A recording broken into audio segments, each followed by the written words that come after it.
Can we finally start talking about other anime now? Yeah, wait, let me check. I think we are good. Are you sure? 1 second. Yes, I think it's good. Okay, finally. So, first of all, welcome back to Okaasan Talks. I know it's been a long time, but let's just pretend that you have been watching me every week. So, yeah.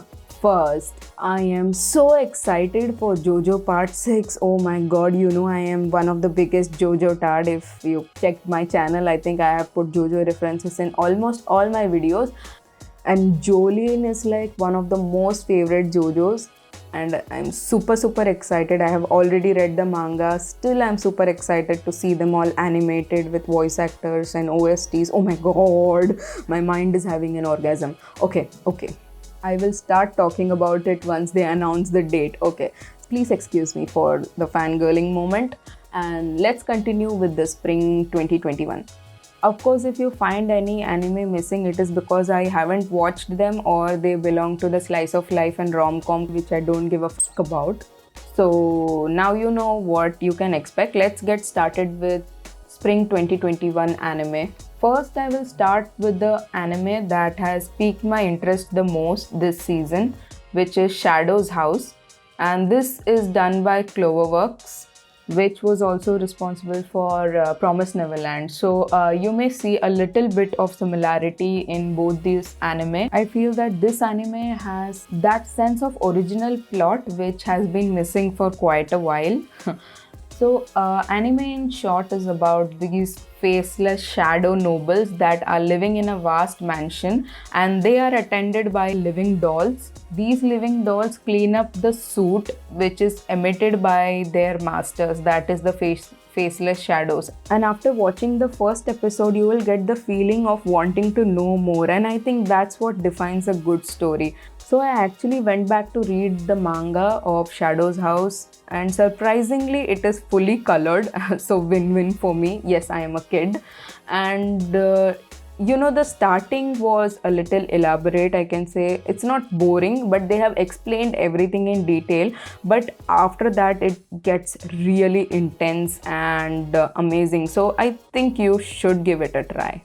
And next in line, we have Mars Red. So this one is quite a unique anime because they have used a cinema scope and not the normal 1920 by 1080 ratio for the anime, which feels a lot more like a movie more than an anime series. First of all, it's a vampire based story, and if you already admire vampires like I do, then you should probably check this one out. This anime may again seem cliche, like there are vampires roaming around, then there is a team who is appointed to like take them out and whatever, but the way they have executed is something different from the other vampire stories that we know. The background music and the OSTs that keeps on playing is very in sync with whatever is going on. It so in short, it feels like you're watching a movie. There is a flip side to this anime. Either you are going to love that cinematic feel or you will just sleep on it. So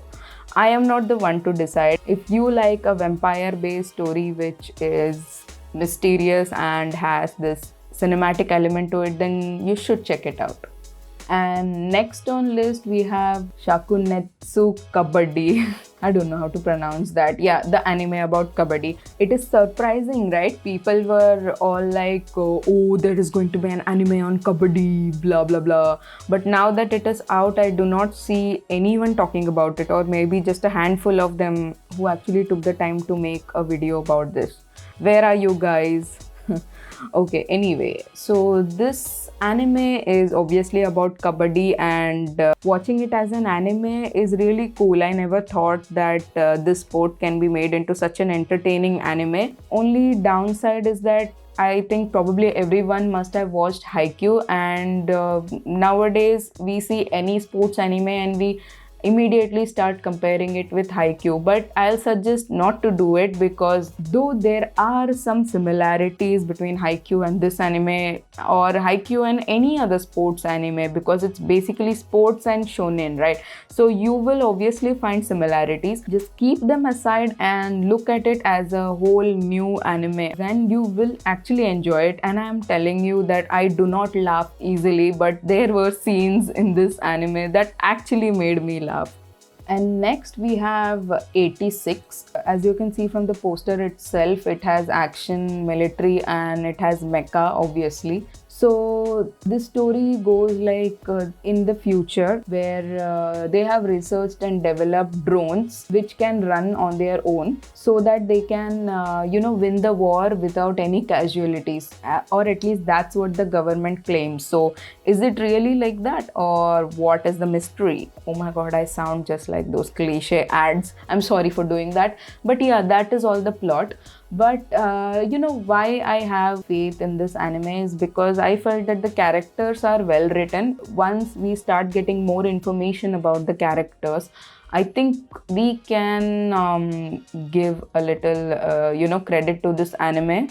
But this anime can even go to downside if they do not develop the characters, which happens most of the time in mecha universe. So we have to give it time and see. Then next we have Godzilla SP. Now, if you absolutely hate CG which is badly done, I am telling you, please stay away from this one.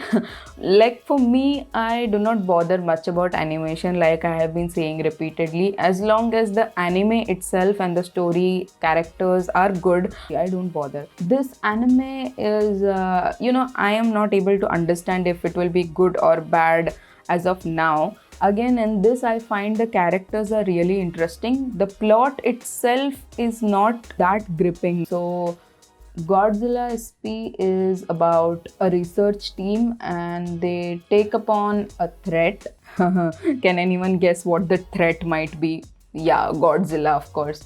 So it is up to these young geniuses to save the world from this threat that is Godzilla. I know it may seem like so cliche Hollywood movie, but anime has this ability to take a bad story and make it better. So I do have hopes for this one. And what I have seen is that original stories are actually performing quite well. Even in the previous season, there was One Direct Priority, which I absolutely loved. So that's why I feel that we should give Godzilla SP a chance, because this also is an original story.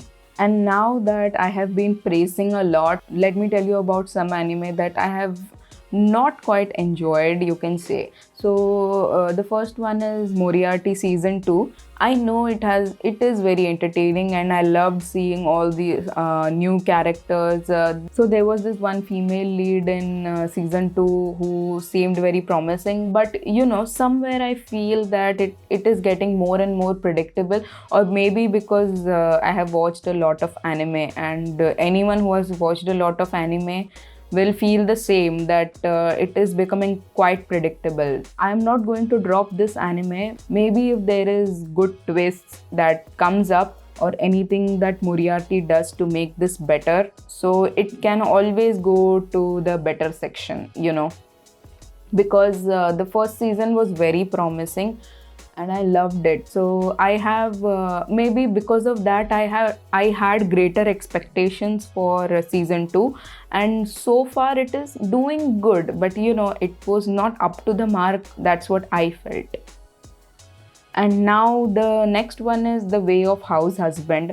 Oh my god, they have actually butchered the animation so badly, and when I looked at the Netflix trailer, I was like, okay, maybe this is a joke, and and even I laughed with everyone else. But when the anime came out, it had the exact same animation. It was just PNGs moving around. I'm like, dude, this is not animation. Okay, see, now I have been preaching that I don't care about animation, blah blah blah, whatever, but dude, at least there should be animation, right?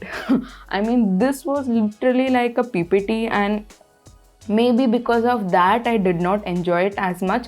The story was obviously entertaining, I would say. Then I think we should just read the manga. You know, the main thing about comedy anime is comic timing. For example, in Gintama, the anime makes so much sense because you know, there are some jokes which is timing based, right? So which you cannot get in manga, but when it is turned into an anime, we die laughing.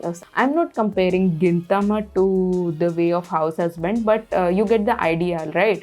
In conclusion, I think there are at least 2 3 anime that we can look forward to. For example, Shadow's House, I have really good hope for that. And even the Kabaddi anime, it seems very entertaining.